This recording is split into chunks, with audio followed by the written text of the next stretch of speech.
TV వార్తలు వచ్చేవి ఒకప్పుడు, అదేవిధంగా రేడియో వార్తలు వచ్చేవి, అదేవిధంగా మరి పేపర్ వార్తలు కూడా వచ్చేవి, ఇప్పటికీ వస్తూనే ఉన్నది.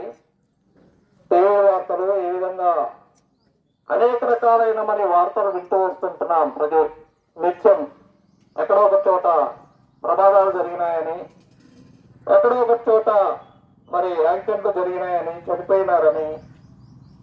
ఇక్కడ చనిపోయిన వారందరూ మరి ఎక్కడికి వెళ్తున్నారు? కాబట్టి పరిశుభ్రమైన బైబిల్ గ్రంథం ఇలా సెలవిస్తూ వస్తుంటుంది. ఏదైనా పాపం వలన వచ్చు జీతం మరణము, అయితే దేవుని కృపావరము యేసు క్రీస్తునందు నిత్య జీవం ఉంటున్నదని మరి ఒక మరి పరిశుద్ధమైన బైబిల్ గ్రంథం సెలవిస్తూ వస్తుంటుంది. కాబట్టి ఇక లోకంలో పాపములు మరణిస్తే నీకు నిత్య నరకమే.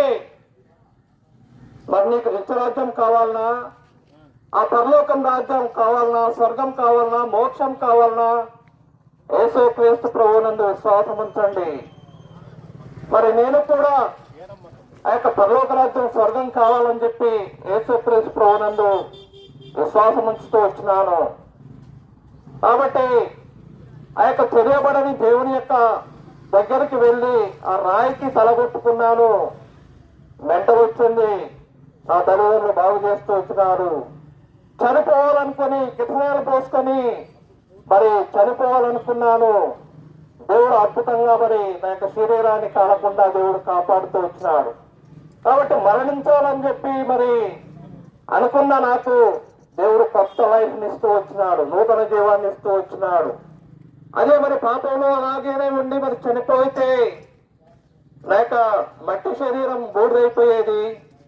ఆ యొక్క ఆత్మ మరి నిత్య నరకంలో ఇప్పటికీ ఎల్లప్పుడు కాలుతూ వస్తూ వచ్చేది.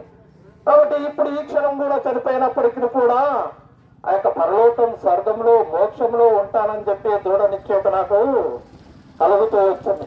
ఎందుచేత ఆ యొక్క ప్రభు యేసుక్రీస్తునందు విశ్వాసం ఉంచుతూ వచ్చినాను. ఆ యొక్క రక్షకుడు దేవాది దేవుడు, లోక రక్షకుడు, సృష్టికర్త అయిన దేవుడు అని చెప్పి నేను నమ్ముతూ వచ్చినాను. ఆయనను విశ్వాసం ఉంచుతూ వచ్చినాను. ఆయనను వెంబడిస్తూ వచ్చినాను. ఆయన దగ్గర నా యొక్క హృదయ పాపాలు ఒప్పుకుంటూ వచ్చినాను, ప్రతి క్షణం, ప్రతి దినం, ప్రతి రోజు. కాబట్టి ఇప్పటికీ నేను పాపిని ప్రభువా నా యొక్క పాపాలు క్షమించని చెప్పి ప్రభువుని అడుగుతూ వచ్చినాను. కాబట్టి ప్రేమ వల్ల మరి యొక్క లోకంలో చూసినట్టయితే ప్రతి మానవుడు జన్మతో సహా కర్మతో సహా పాపి అని పరిశుద్ధమైన బైబిల్ గ్రంథం సెలవిస్తూ వస్తుంది. ఒక భక్తుడు అంటున్నాడు, నేను దావీదు భక్తుడు అంటున్నాడు, నేను పాపంలోనే పుట్టినవాడను.